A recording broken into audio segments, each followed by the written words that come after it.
ମୁଁ ଆଜି ପ୍ରସ୍ତୁତ କରୁଛି ମୋତିଚୁର ବର୍ଫି। ହ୍ୟାଲୋ ଫ୍ରେଣ୍ଡସ୍, ଆମେ ଘରେ ପୂଜା ପର୍ବରେ କେମିତି ଘରେ ପ୍ରସ୍ତୁତ କରିପାରିବା ମିଠା, ମୁଁ ସେଇ ଟାଇପ୍ର ଗୋଟେ ଗୋଟେ ମିଠା ପ୍ରସ୍ତୁତ କରିକି ଦେଖାଉଛି। ମୁଁ ଏଠି କରିକି କେମିତି କାଟୁଛି, ସେଇଟା ଟିକେ ଥଣ୍ଡା ହେଇଗଲା ପରେ ମୁଁ ତ କାଟୁଛି। ଏଠି ଜଷ୍ଟ ଥାଳିରେ ରଖିଲା ପରେ ମୁଁ ଯେଉଁ ଖାଇବାର ମିଳେ ଯେଉଁ ସିଲଭର ପେପର ବା ଖାଇବା ଇଏର ସେଇ ସିଲଭର ପେପର ମୁଁ ଆଣିକି ସେ ଯେଉଁ ମୋତିଚୁର ବର୍ଫି କରିଛି ତାରି ଉପରେ ସିଲଭର ପେପର ପକାଇଛି। ଏଇଟା ମିଠା ମାନଙ୍କରେ ଦୋକାନ ମାନଙ୍କରେ ଏଗୁଡ଼ାକ ଲାଗିଥାଏ ନା, ପ୍ରତି ମିଠାରେ ଆମେ ଏମିତି ଲାଗିଥାଏ, ଏମିତି ମାର୍କେଟରେ ମିଳେ, ଆମେ ଆଣିକି ସେ କରିପାରିବା। ମୁଁ ଏଠି ବେସନ ନେଇଛି, ବେସନ 2 କପ୍ ନେଇଛି।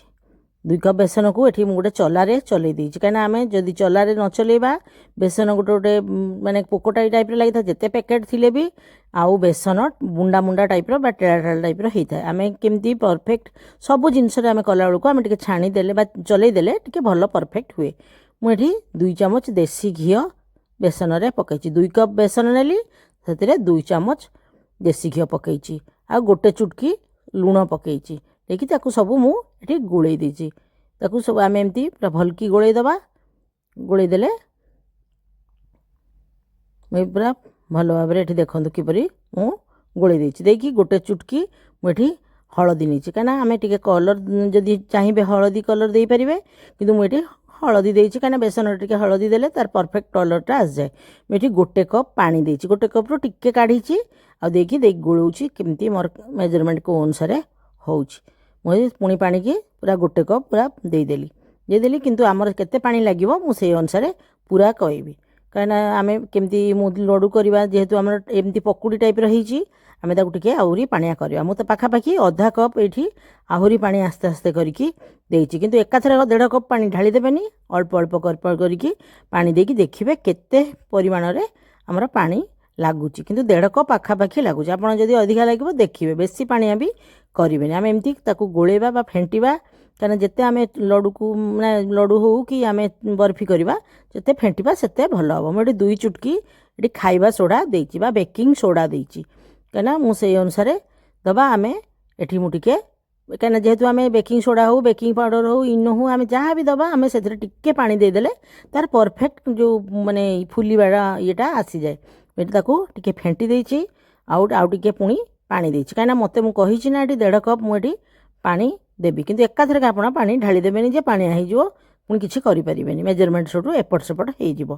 ମୁଁ ଯେତେ ଫେଣ୍ଟିବା ସେଇ ଅନୁସାରେ ପରଫେକ୍ଟ ଫୁଲିବ। ଆମେ ପକୁଡ଼ି କଲେ ବି ଆମେ ଫେଣ୍ଟିବାଟା ନିହାତି ଜରୁରୀ। ମୁଁ ଏଠି ଯେଉଁ କଲର୍ ଦେବା ପାଇଁ ବା ଟିକେ ମୋତିଚୁରଟା ଟିକେ କଲର୍ ଅରେଞ୍ଜ କଲର୍ ଟାଇପ୍ର ଆସେ, ମୁଁ ଫୁଡ଼୍ କଲର୍ ଦେବା ପାଇଁ ଗୋଟେ 2 ଚୁଟକି ଫୁଡ଼୍ କଲର୍ ଦେଇଛି ଅରେଞ୍ଜ କଲର୍। ଯଦି ନ ଦେବେ ପ୍ଲେନ୍ ଏମିତି ବି ଖାଲି ୟେଲୋ କଲର୍ର ହଳଦୀ ଦେଇକି ବି କରିପାରିବେ। ଏଠି ମୁଁ ଫେଣ୍ଟି ସାରିଲା ପରେ ମୁଁ ଗୋଟେ କରେଇ ନେଇଛି ଚୁଲିରେ, ସେ କରେଇରେ ମୁଁ ଏଠି ତେଲ ଦେଇଛି, କାହିଁକିନା ଆମେ ଏଠି ଯେହେତୁ ଯେଉଁ ତେଲଟା ବାସ୍ନା ନଥିବ ବା ସୋରିଷ ତେଲ ହେଉ କି ନଡ଼ିଆ ତେଲ ହେଉ ତାକୁ ପକାଇବାନି, ଆମେ ଯେଉଁ ତେଲରେ ବାସ୍ନା ନଥିବ ସେଇ ତେଲଟା ହିଁ ପକାଇବା। ମୁଁ ଏଠି କିପରି କରୁଛି ଦେଖନ୍ତୁ। ମୁଁ ଗୋଟେ ନେଇଛି ଯେଉଁ ଆମେ ଯେଉଁଥିରେ ଛଙ୍କା ବା ଛାଣନ୍ତି ପକୁଡ଼ି ଫକୁଡ଼ି ଛାଣନ୍ତି, ସେମିତିଆ ଯେଉଁ କଣା କଣା ଟାଇପ୍ର ହେଇଥାଏ, ତା ଭିତରେ ତାକୁ ନେଇକି ତା ଉପରେ ଗୋଟେ ଡଙ୍କି ନେଇକି ତାପରେ ପକାଉଛି, ଏମିତି ବାଡ଼େଇ ଦେଉଛି, ଦେଇକି ଚାରିଆଡ଼କୁ ବୁଲଉଛି। ଗୋଟେ ଜାଗା ରଖିଲା ମାନେ ସେ ଟେଳା ଟାଇପ୍ର ହେଇଯିବ।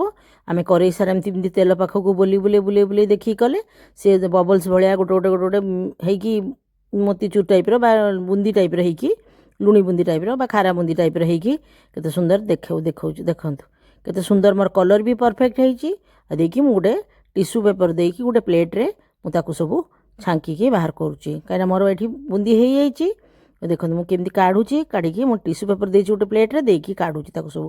ମୋ ଚ୍ୟାନେଲ୍କୁ ଲାଇକ୍ କରିବେ, ନୂଆ ଆସିଲେ ସବସ୍କ୍ରାଇବ୍ କରିବେ, ବେଲ୍ ଆଇକନ୍କୁ ମାରିବେ। ମୁଁ ଏଠି ସବୁ ବୁନ୍ଦି ଯେଉଁ ରଖିଥିଲି ତେଲରେ ଛାଣିଥିଲି ତାକୁ ସବୁ କାଢ଼ିଦେଲି, କାହିଁକିନା ରହିଗଲା ମାନେ ସେ କଳା କଳା ଲାଗିକି ପୋଡ଼ିଯିବ। ଆଉ ଜୋରରେ ଆଞ୍ଚଟା ଦେଉଥିବେ, କାହିଁକିନା କମେଇ ଦେଲା ମାନେ ସିଏ ହେଉଛି ଫୁଲିବନି, ଯେମିତି ଭରଭରିକି ଫୁଲିକି ବୁନ୍ଦି ଗୁଡ଼ାକ ହେଉଛି ସେଇ ଟାଇପ୍ର ହେବନି। ଆଞ୍ଚଟା ମିଡ଼ିୟମ୍ରୁ ହାଇ ଭିତରେ ଥିବ। ଏଇ ଟାଇପ୍ର ପିଟି ଦେଉଛି, ପିଟି ଦେଇକି ସେ ଆପେ ଆପେ ଝଡ଼ି ପଡ଼ୁଛି କଣା କଣା ହେଇକି।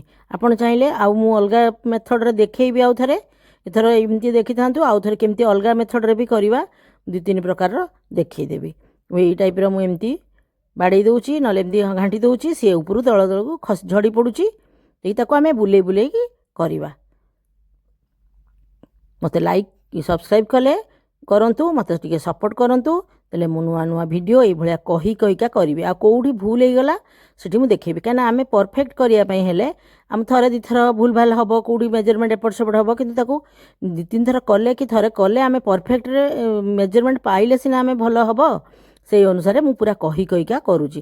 ସେଇ ଅନୁସାରେ ଆପଣ କରନ୍ତୁ, ଦେଖନ୍ତୁ କିପରି ହେଉଛି କି ନାହିଁ। ମୋତେ କମେଣ୍ଟରେ ଜଣେଇବେ କେଉଁଠି ଭୁଲ ହେଲା, ତ ମୁଁ ସେଠି ବତେଇ ପାରିବି ନା ଏମିତି କଲେ ପୁଣି ଆଉ ଥରେ ଦେଖେଇ ପାରିବି, ଏମିତି କଲେ ଏମିତି ହେବନି କାହିଁକି। ସବୁ ଜିନିଷ ଆମେ କରିପାରିବାନି କାହିଁକି। ଏଇ ମୁଁ ବୁନ୍ଦି ବାହାର କଲି, ସେ ବୁନ୍ଦିକୁ ପୁଣି କାଢ଼ିଦେଲି ସବୁ। ଦେଖନ୍ତୁ ମୁଁ କେତେ ବୁନ୍ଦି ତିଆରି କରିଛି, 2 କପ୍ରେ କେତେ ବୁନ୍ଦି ମୁଁ କରିଛି। ତାକୁ ମୁଁ ମିକ୍ସିରେ ତାକୁ ମାନେ ଟିକେ ପଲ୍ସ ମୋଡ଼ରେ ଗୁଣ୍ଡ କରିଦେଇଛି। ଗୋଟେ ଜାର୍ ନେଇଛି, ସେ ଯେଉଁ ବୁନ୍ଦି ଗୁଡ଼ା ଟିକେ ଥଣ୍ଡା ହେଇଗଲା ପରେ ମୁଁ ତାକୁ ପଲ୍ସ ମୋଡ଼ରେ 2-3 ଥର ବୁଲେଇ ଦେଇଛି। ବୁଲେଇ ଦେଲେ ସେ ଟିକେ ଗୁଣ୍ଡ ହେଇଛି, କାହିଁକିନା ଆମେ ଜୋରରେ ଦେବାନି, ସେ ପୁରା ଏକଦମ ପେଷ୍ଟ ପୁରା ଟାଇପ୍ର ହେଇଯିବ ଆଉ ତେଲ ବାହାରି ପଡ଼ିବ। ଆମେ ପଲ୍ସ ମୋଡ଼ରେ ମାନେ ଚଲେଇଲେ ସିଏ ମାନେ ଝରଝର ଟାଇପ୍ର ହେଇଯିବ। ପୁରା ଜୋରରେ ବୁଲେଇବେନି, ଗୁଣ୍ଡ ହେଇଯିବ। ମୁଁ ଗୋଟେ ପ୍ଲେଟ୍ ନେଇଛି, ମୁଁ ତ ଏଠି ବର୍ଫି କରିଛି ନା, ଗୋଟେ ପ୍ଲେଟ୍ ନେଇଛି। ସେ ପ୍ଲେଟ୍ରେ କ'ଣ କରିଛି ନା ଏଇ ଟାଇପ୍ର ମୁଁ ପେପର୍ ନେଇକି ତାକୁ ମୁଁ କାଟି ଦେଇଛି, ଗୋଲ ଟାଇପ୍ର କାଟି ଦେଇଛି। ଯଦି ନଥିବ A4 ସାଇଜ୍ ପେପର୍ ଆଣି ଏଇ ଟାଇପ୍ର କାଟିଦେବେ। ମୁଁ ଯେମିତି କରୁଛି ସେଇ ଟାଇପ୍ର କରିକି ଘରେ ବି କରିପାରିବେ ବୁନ୍ଦି ବା ମୋତିଚୁର ବର୍ଫି। ଏଇ ଟାଇପ୍ର ମୁଁ ଗୋଲ କରିକି ପୁରା କାଟି ଦେଉଛି ସାଇଜ୍ରେ। ପଛପଟ ଓଲଟେଇ ଦେବେ, ଥାଳି ଯେଉଁ ଥାଳିରେ କରିବେ ସେ ଥାଳିକୁ ଓଲଟେଇ ଦେବେ। ଓଲଟେଇ ଦେଇକି ତାରି ସାଇଜ୍ରେ ଆମେ ଗୋଲ କରିକି କାଟିଦେବା। ଦେଖୁଛନ୍ତି ଆପଣ, ଟିକେ ଲାଇକ୍ କଲେ ମୋତେ ବି ସ୍ପୃହା ହେବ ଆହୁରି କରିବା ପାଇଁ ନୂଆ ନୂଆ ଭିଡ଼ିଓ। ଆଉ ଟିକେ ଲାଇକ୍ କରନ୍ତୁ ଦେଖିକି। ଆଉ ମୁଁ ଏଠି ଏମିତି କାଟିଦେଲି। ତାପରେ ଏଠି ତେଲ, ଏଠି ବ୍ରସ୍ ନେଇକି ଗୋଟେ, ନହେଲେ ହାତରେ ବି ଆପଣ ତେଲ ଏଇଭଳିଆ ବା ଗୁଆ ଘିଅ ବି ହେଉ ଟିକେ ମାରିଦେବେ। ମାରିଦେଲେ ଚାରିପଟେ ଆମେ ଆଉ ଲାଗିବନି। ଏମିତି ପ୍ଲେନ୍ରେ ବି ପେପର୍ ନ ଦେଇକି ଖାଲି ଘିଅ କି ତେଲ ମାରିଦେଲେ ବି ସେ ରହିଯିବ। ମୋର ଏଠି ଶିରା ବା ଚାଶନୀ କେମିତି କରିବି, ସେଇଥିପାଇଁ ଏଠି ମୁଁ 1.5 କପ୍ ନେଇଛି ଚିନି। ସେଇ ଅନୁସାରେ ମୁଁ ନେଇଛି 1 କପ୍ ପାଣି ନେଇକି ମୁଁ ଏଠି ଶିରା ପ୍ରସ୍ତୁତ ବା ଚାଶନୀ ପ୍ରସ୍ତୁତ କରିଛି।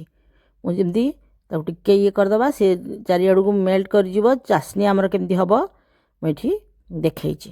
ମୋର ଏଠି କେଶର ଟିକେ ନେଇଛି, ଆମର ବଢ଼ିଆ କଲର୍ ଆଉ ମାନେ ଫ୍ଲେଭର୍ ଆସିବା ପାଇଁ, କାହିଁକିନା କେଶରର ଫ୍ଲେଭର୍ଟା ହିଁ ବହୁତ ବଢ଼ିଆ। ଆଉ ଏଠି ମୁଁ କେଶର ନେଇଛି ଗୋଟେ ଚୁଟକି, ଆଉ ଇଲାଇଚି ବା ଗୁଜୁରାତି ଟିକେ ଗୁଣ୍ଡ କରିଛି, ସେଥିରେ 4ଟା ଗୁଜୁରାତି ପକାଇଛି। ଆଉ 1 ଚାମଚ ଘିଅ, ଦେଶୀ ଘିଅ ପକାଇଛି, କାହିଁକିନା ଆମେ ଠାକୁରଙ୍କ ପାଇଁ ଏଠି ଲଗାଇବା ଭୋଗ, ସେଇଥିପାଇଁ ମୁଁ ଦେଶୀ ଘିଅ ଲଗାଇଛି। କି ଘରେ ବି ଆପଣ କିଏ ଗେଷ୍ଟ ଆସିଲେ ବି ଏମିତି କରିପାରିବେ। ଆମେ ଏଠି କିଛି ତାର 1 ତାର କି 2 ତାର କରିବାନି, ଦେଖିବା ହାତରେ ଆମର କେମିତି ମେଜରମେଣ୍ଟ ମାନେ କେମିତି ହେଉଛି ତାର ହୋଇନଥିବ, ଖାଲି ଏମିତି ଚିପଚିପା ହେଇଗଲେ ଆମେ ଜାଣିବା ଯେ ହେଇଗଲାଣି। ତ ସେଠି ମୁଁ ଯେଉଁ ବୁନ୍ଦି ଯେଉଁ ରଖିଥିବି କରିକି ଡ୍ରାଏ ବୁନ୍ଦି, ମୁଁ ତାକୁ ଏଇ ଟାଇପ୍ର ଏଠି ପକାଇ ଦେଇଛି। ପକାଇକି ସେ ପ୍ୟାନ୍ରେ ମୁଁ ଏଠି ତାକୁ ସବୁ ଗୋଳେଇ ଦେଇଛି। ଗୋଳେଇକି ଆପଣ ଚାହିଁଲେ ଏଥିରେ ଖୁଆ ଯଦି ଆଣିକି ଖୁଆକୁ ବି ପକାଇ ପାରିବେ, ଗ୍ରେଟ୍ କରିକି କି ଖୁଆ ପକାଇ ପାରିବେ। ନହେଲେ ଏଠି ମୁଁ କ'ଣ କରିଛି ନା ଯେଉଁ ଡେସିକେଟେଡ୍ କୋକୋନଟ୍ ବା ଡ୍ରାଏ କୋକୋନଟ୍ ମାର୍କେଟରେ ମିଳୁଛି, ସେଥିରୁ 3 ଚାମଚ ମୁଁ ଏଥିରେ ପକାଇଛି। ଏଠି ମାର୍କେଟରେ କହିଲେ ଡେସିକେଟେଡ୍ କୋକୋନଟ୍ ବା ଡ୍ରାଏ କୋକୋନଟ୍ କହିଲେ ସେ ପାଉଡ଼ର ଟାଇପ୍ର କୋକୋନଟ୍ର ମିଳୁଛି, ମୁଁ ସେଟାକୁ ପକାଇଛି। ବା ଖୁଆ ଏମିତି ଖାଲି ବି କଲେ ଚଳିବ, କିନ୍ତୁ ଟିକେ ଭଲ ଫ୍ଲେଭର୍ ଆସିବା ପାଇଁ ମୁଁ ତାକୁ ସବୁ ପକାଇକି ଏଇ ଟାଇପ୍ର ବେଶୀ ଶୁଖିଲା କରିନି, ଏଇ ଟାଇପ୍ର ମୁଁ କରିଦେଇଛି। କରିକି ଯେଉଁ ପ୍ଲେଟ୍ରେ ମୁଁ ଯେଉଁ ତେଲ ବା ଘିଅ ମାରିକି ରଖିଛି ସେଇ ପ୍ଲେଟ୍କୁ ମୁଁ ଢାଳି ଦେଇଛି। ଢାଳିକି ଏଇ ଟାଇପ୍ର ମୁଁ ପୁରା ପ୍ଲେଟ୍ ଉପରେ କଭର୍ କରିଦେଇଛି। ମୋ ଚ୍ୟାନେଲ୍କୁ ଦେଖିବେ କିପରି ଆପଣ ଭଲ ଲାଗିଲା କି ନାହିଁ, କେମିତି କଲେ କ'ଣ କଲେ ମୋତେ କମେଣ୍ଟରେ ଜଣାଇବେ। ଆଉ ମୁଁ ୟା ଉପରେ ସେ ଯେଉଁ ଚାନ୍ଦି ଯେଉଁ ପେପର୍ ବା ସିଲଭର ପେପର୍ ଯେଉଁ କହୁଛନ୍ତି, ଯେଉଁଟା ମିଠାମାନଙ୍କରେ ପଡ଼େ, ସେଇ ମାର୍କେଟରେ ଆଭେଲେବୁଲ୍ ସେଇ ଆଣିକି ସେଇଗୁଡ଼ା ତା ଉପରେ ପକାଇକି ତାକୁ କଟ୍ କରିଛି ଆଉ ଖାଇଛି, ବହୁତ ଟେଷ୍ଟି।